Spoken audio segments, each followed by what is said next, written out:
honorable consellera d'Habitatge, Obres Públiques i Vertebració del Territori, directores generals, empresaris, empresàries, agents socials, senyores i senyors, molt bon dia a totes i a tots. En primer lloc, i com molt bé ja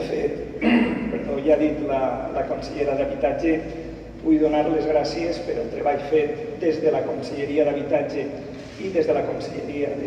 d'Economia, bàsicament des de l'IBACE, en connivència amb la mesa, amb la taula de rehabilitació, per fer possible avui la presentació del Pla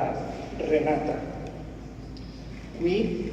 el Consell pega un passet més en el compliment de l'estratègia Europa 2020 per un creixement intel·ligent, sostenible i integrador en base a un dels eixos a què es refereix l'estratègia, que és el canvi climàtic i l'energia. Amb el Pla Renata que avui presentem, el Consell pretén estimular accions de millora dels edificis existents, així com fer arribar a la ciutadania la importància i interès públic de la renovació energètica d'edificis com un objectiu clau de reactivació econòmica i generació d'ocupació. Al mateix temps que pretén reduir la dependència energètica i econòmica de l'exterior i millorar les condicions de treball i vida en els edificis per convertir-los en més saludables. Vostès sabran que els edificis són el major consumidor individual d'energia. Segons estudis contrastats, el consum total de l'energia final dels mateixos supera el 40% de l'energia que consumim els éssers humans, el que significa que som responsables del 38% de les emissions de CO2 a l'atmosfera, qüestió que ens obliga a treballar per ser més eficients i optimitzar els recursos que tenim al nostre abast. I entenem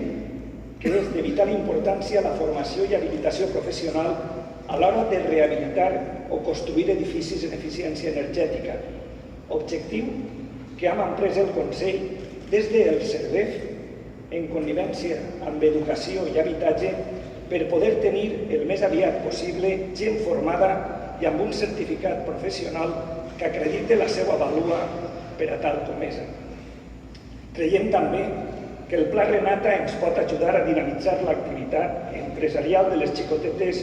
i mitjanes empreses del sector de construcció i auxiliars, com molt bé ha dit la meva companya. Instal·ladors, fontaners, així com donar un impuls major al sector del taulell. La Conselleria d'Economia Sostenible contribuirà al pla amb una aportació d'1 milió d'euros orientats a la renovació de finestres i calderes, ajudes dirigides a persones particulars amb descomptes per a l'adquisició d'equipament de baix consum energètic, amb l'objectiu de guanyar en eficiència energètica, així com alleugerir la factura energètica de les llars, que ha experimentat un increment molt notable en els últims anys. Com deia, volem promoure l'estalvi energètic en els nostres habitatges mitjançant la concessió d'un incentiu econòmic a la substitució de calderes de baixa eficiència per altres de condensació i a la renovació de finestres mitjançant la instal·lació de noves finestres amb aïllament tèrmic reforçat. Com he dit al principi, avui peguem un passet més